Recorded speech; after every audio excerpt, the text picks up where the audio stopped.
खबर है कि देश की राजनीति में सबसे ज्यादा चर्चा में रहने वाला शब्द ऑपरेशन लोटस अब कोलकाता नगर निगम के अखाड़े में भी दस्तक दे सकता है।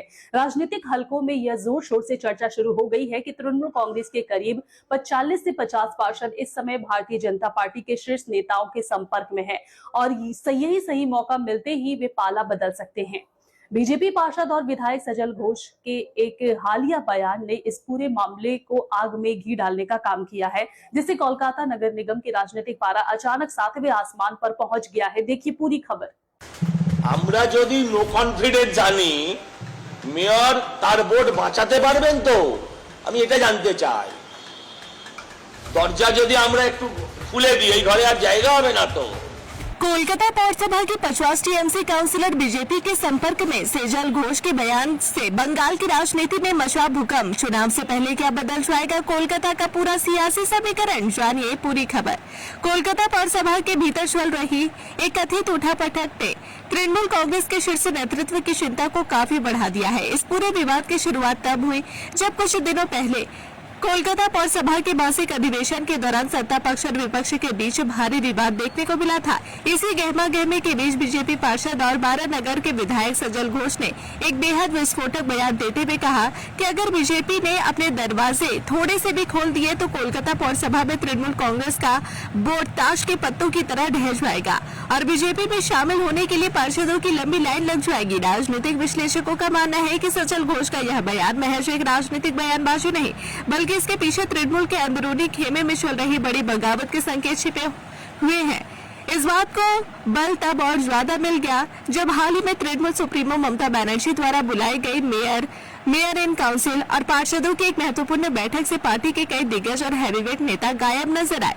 इस बैठक में तारक सिंह, देवाशीष कुमार और जीवन साहा जैसे बड़े चेहरों की गैर मौजूदगी ने हर किसी को हैरान कर दिया, जिसके बाद से यह कयास लगाए जा रहे हैं कि गायब रहने वाले पार्षदों का एक बड़ा धड़ा अब बीजेपी की तरफ झुकाव बढ़ा रहा है।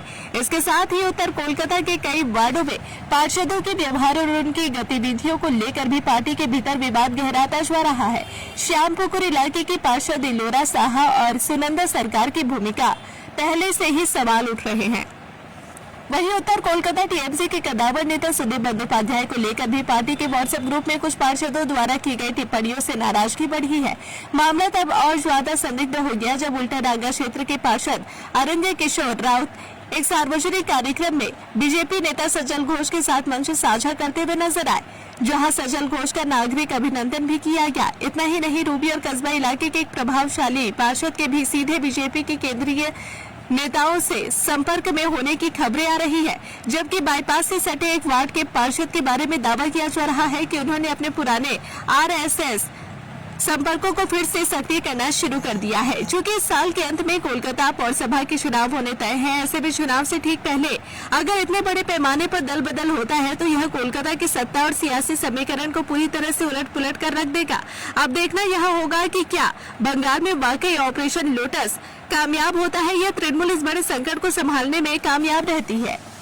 20 জন সাংসদ কেন্দ্রীয় বিজেপি এবং রাজ্য নেতৃত্ব শুভেন্দু এবং শ্রমিকদের যদি দরজা খুলে দেয় 20 জন সাংসদ আসতে প্রস্তুত। আমরা যদি নো কনফিডেন্স জানি মেয়র তার ভোট বাঁচাতে পারবেন তো আমি এটা জানতে চাই।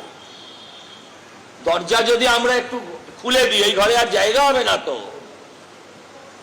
উনি যাদের নিয়ে চেঁচামেচি করেছেন আমি টিভিতে দেখেছি, তাদের 10 জনের কল রেকর্ড আমার কাছে আছে। যদি বলি ভাল লাগবে? কতক্ষণ লাগবে 3 কে 77 করতে? কিন্তু ভাবে করব সব চলে আসবে। একা থাকবেন কিনা সন্দেহ, উনিও থাকতে চাইবেন না। ইয়ার কি হচ্ছে? আমরা ওই দলের কাউকে নেবার অধিকারীও নয়, নেব না। কিন্তু যদি অনাস্থা আসে এ টিকবেও না, এটা গ্যারেন্টেড।